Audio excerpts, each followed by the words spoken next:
시청자 여러분 안녕하십니까? 이상민 장관의 탄핵은 윤석열 대통령에게 전후와 위복이 될 수 있습니다. 윤 대통령은 이 사건을 통해서 통치 기반을 더 강화할 수 있습니다.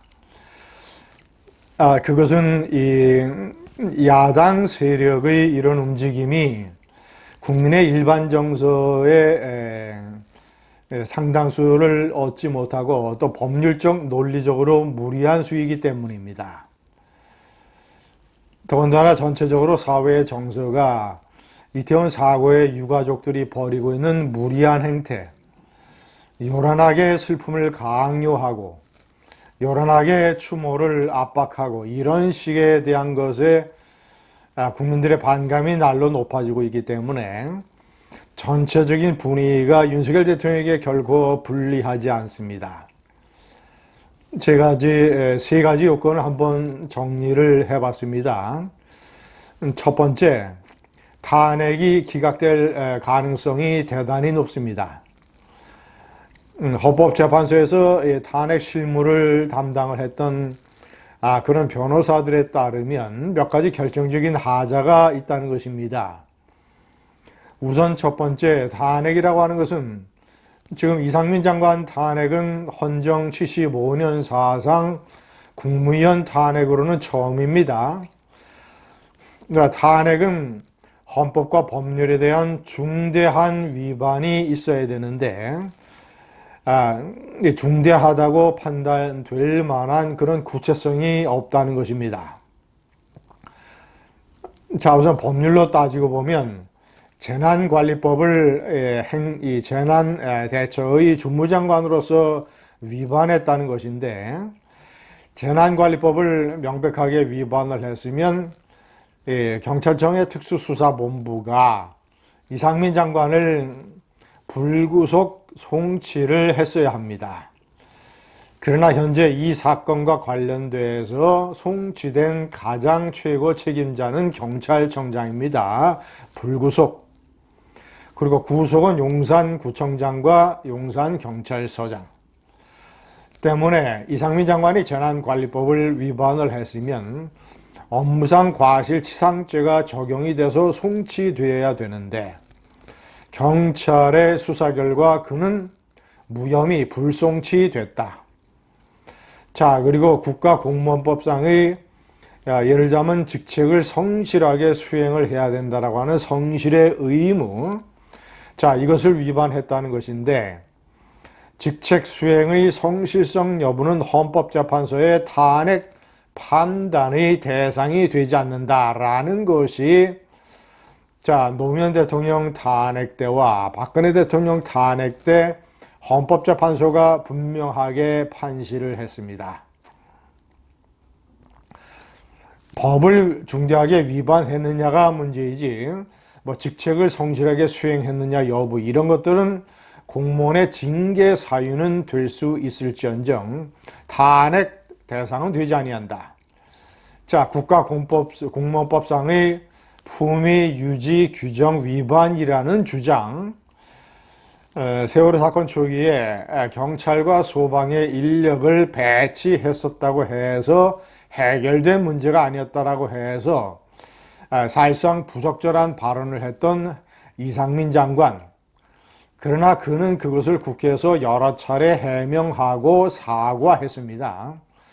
자, 이런 것들도 대통령이 경고 조치를 내리거나 아니면 다른 형태의 징계를 하는 대상이 될 수는 있을지언정 헌법재판소의 심사대장은 되지 않는다라고 하는 것이 탄핵 실무 전문가들의 공통된 판단입니다.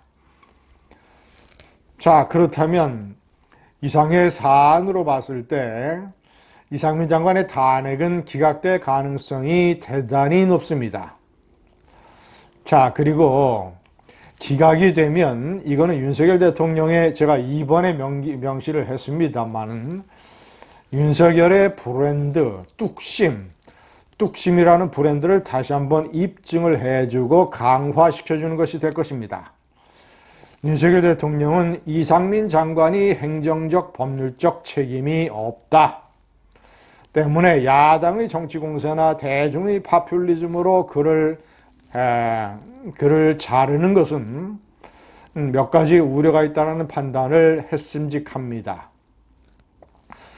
첫 번째, 그를 자른다고 해서 야당과 유가족들의 공세가 그치지 않을 것이다.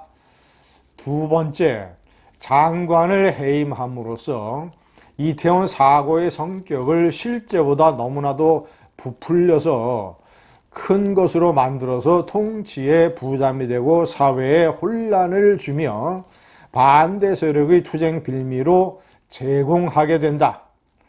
자, 이런 식의 판단을 내렸고 이상민 장관을 버텼다라는 것, 이것이 사실상 유가족들에 대한 많은 국민들의 반감이 올라가는 것에 나름대로 기여를 했습니다.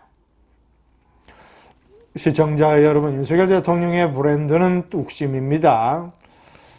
9년 동안 뚝심 있게 사시 공부를 해서 검사가 됐고, 검사 때 국정원 댓글 사건 때 박근혜 정권의 압력에 뚝심 있게 버텨서 나중에 문재인 정권으로부터 등용이 되는 기반이 됐고, 조국 사건 때 뚝심 있게 이 문재인 대통령 그리고 이어서 추미애 박범계 법무장관과 싸웠기 때문에 대통령이 될 수 있었습니다. 대통령 선거 과정에서도 자신과 장모와 그리고 부인에 대한 근거 없는 공세에 뚝심으로 버텼습니다. 시청자 여러분, 윤석열 대통령의 이런 뚝심 통치는 상당 부분 국익에 긍정적인 효과를 가져오고 있습니다. 중국과 북한에 대한 원칙적인 자세라든가, 민노총, 화물연대에 대한 원칙적인 대응, 이런 것들로 인해서 윤석열 대통령의 국정 운영 지지도가 유지되고 있는 것입니다. 시청자 여러분, 여론도 윤석열 대통령에게 불리하지 않습니다. 이상민 장관 탄핵에 반대하는 사람들이 48%, 가장 최근의 넥스트 리서치 조사에 따르면 찬성이 40%에 불과합니다. 윤 대통령 국정 운영의 지지도는 10%포인트 차이로 부정이 긍정보다 앞서지만 이상민 장관 문제에 관해서는 거꾸로 약 10%포인트가 윤석열 대통령을 지지하고 있습니다. 윤석열 대통령이 뚝심 통치로 이 사안을 밀어붙이고 헌법재판소가 기각이라는 합리적인 결정을 내린다면 아주 값어치 있는 전후와 위복이 될 것입니다. 감사합니다.